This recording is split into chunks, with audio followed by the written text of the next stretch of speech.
يا دكتور، عينيا، دماغي، صداع، مش قادر. اه اه يا دكتور، تعبان تعبان. مالك يا ابني؟ كنت ماشي في الطريق ولقيت مرة واحدة كده عربية خبطتني، وفجأة سهيت لقيت نفسي هنا يا دكتور. اه اه عينيا، صداع، ومين اللي ربطك صداع. الربطه اللي على اه دماغك دي؟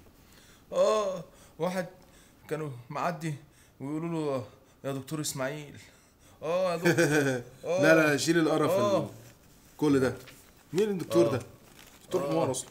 حاضر يا دكتور، حاضر، حاضر يا دكتور. قول لي بقى، اه حاسس بوجع في دراعك؟ لا. طب يا ابني انت دلوقتي محتاج عمليه ضروري، هتكلفك 10,000 جنيه. ايه يا دكتور، مستشفى؟ مش مستشفى حكومي؟ اه مش مستشفى حكومي اللي انا فيها دي؟ اه اه دكتور ولا ايه؟ ايوه. اه هي مش العلاج على نفقة الدولة يا دكتور؟ ها يا دكتور. انت فاكر نفسك مين؟ ونعم الوكيل. طب ليه كده يا ابني؟ حسب الله ونعم ليه كده يا الوكيل حبيبي؟ فيكو. يعني انا بنعالجك وبنكشف عليك حسب تصدق؟ الله ونعم الوكيل. خدوه طلعوه حسب الله بره ونعم الوكيل بره. فيكو.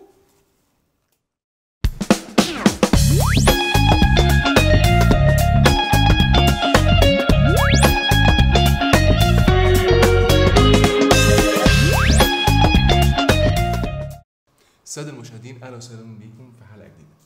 النهارده عايزين نكلمكم عن فساد المستشفيات الحكوميه، واكيد ده بيحصل، واكيد احنا كلنا بنشوفه بعينينا.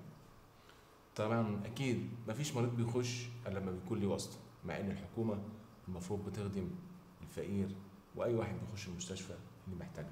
لكن للاسف لو ليك معرفه جوه المستشفى هتخش وتتشال على دماغك، واحسن دكاتره هتيجي تكشف عليك. لكن بجد عايزين نشوف وضع مختلف. بجد المستشفيات الحكومية مليانة فساد كتير، وفيها حاجات كتير، وفيها حالات كتير بيتم رميها خارج المستشفى. عايزين نشوف وضع مختلف في الأيام اللي جاية، محتاجين الكلام ده. مش عايزين نرجع للأيام اللي قبل كده. مش عايزين كل واحد ليه واسطة يدخل قريبه، يدخل صاحبه، يدخل ابن عمته. مشكلتنا كبيرة، عايزين نخلص ونشوف الدنيا فيها ايه. بلاش بقى الكلام اللي احنا كل يوم والتاني بنشوفه. مش عشان واحد قريب ندخله المستشفى واحد تاني نخرجه المستشفى، مش هينفع. في ناس كتيرة محتاجة تخش المستشفى وتتعالج، مش عشان كل واحد له واسطة. ارحمونا بقى، ارحمونا. نشوفكم الحلقة الجاية.